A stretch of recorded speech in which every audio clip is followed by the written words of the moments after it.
कई बार ज़िक्र भी किया है जी, कि जी। कैसे एक वन रूम हाँ, उसी फ्लैट में में आप रहते लोग हैं। रहते थे मतलब और वो मकान था, 2 कमरे थे, नीचे एक एक वो एक कमरे में हम तीनों भाई-बहन रहते थे और माँ-बाप और फिर मेरी मम्मी का 1988 में बहुत बड़ा एक्सीडेंट हो गया। उसके बाद से वो बैसाखियों पे है, लेकिन बैसाखी भी उनकी माँ हिम्मत का को जज़्बा रोक उनका नहीं हिम्मत पाए। को बिल्कुल तोड़ नहीं पाई जज़्बा। तो मैंने संघर्ष करते देखा है उनको, मेरी पत्नी को, इन लोगों को देखा है मैंने। तो मुझे लगता है कि उस संघर्ष से प्रेरित होके कुछ नहीं रचा। जो कुछ रचा गया है, आस-पास देख के रचा गया है। प्रेरणा आप खुद बन गए सबके प्रेरणा तो लिए। नहीं, मैं ये नहीं कहूँगा मैं प्रेरणा हूँ किसी की। नहीं, लेकिन आप ये लाखों-लाखों युवाओं की प्रेरणा है। नहीं, ये देखिए ये शुक्रिया, लेकिन मुझे बड़ा अजीब लगता है कि तो मुझे ये थोड़ा शेखी बगारना लगता है, ब्रैगिंग लगता है, इसलिए मैं कहता नहीं। लेकिन हाँ, ये ज़रूर है कि जो काम कर रहे हैं वो ठीक है, तो तो अच्छा है। क्या रचा है? चलिए जी, हम चाहेंगे कि कुछ सुनाएँ। उन मैं जीवन में आपकी जो महिलाएँ, जो नहीं या सशक्त जो भूमिकाएँ उनकी जो रही है नहीं या कुछ उनके जो लिए मैं उन्होंने नॉर्मल ऐसी मैं तो आस-पास की चीज़ों को देखता हूँ। मेरा एक शेर मुझे याद आता है, मैंने कहा था कि वो आज मुझे देखकर मुस्कुराया है, लगता है कोई काम निकल आया है।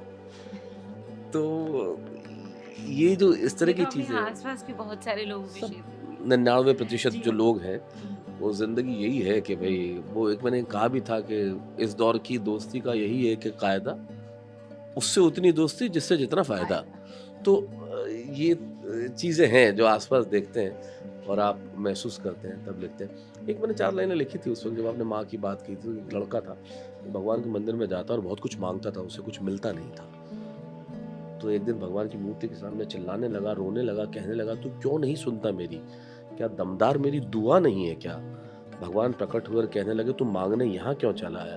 तेरे घर में माँ नहीं है क्या?" क्या बात है! क्या बात है! बहुत, बहुत, बहुत। और शैलेश जी, ज़िंदगी के और भी दूसरे रंग जब आप ये कहते हैं कि 21वीं सदी का इतना सा इतना प्रभाव है। सा प्रभाव है, पहले अभाव में अभाव में खुशी। खुशियाँ थी, अब खुशियों का। और यकीन मानिए कि आपकी कविता, आपकी ये लिखी हुई पंक्तियाँ मैंने काफ़ी वक़्त पहले पढ़ी जी। और उसके बाद मैं एक कथित पंचतारा होटल की लॉबी में बैठी थी और मैं वाक़ई में ये देख रही थी कि आस-पास ज़्यादातर लोग एक अनमने, अप्रसन्न तरीके से कहीं तो शून्य में खोए हुए थे।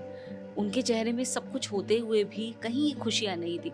तो मुझे लग रहा था कि वाक़ई में ये हमने जो हमने सुविधाओं को खुशियाँ मान लिया ना, समस्या ये हुई है।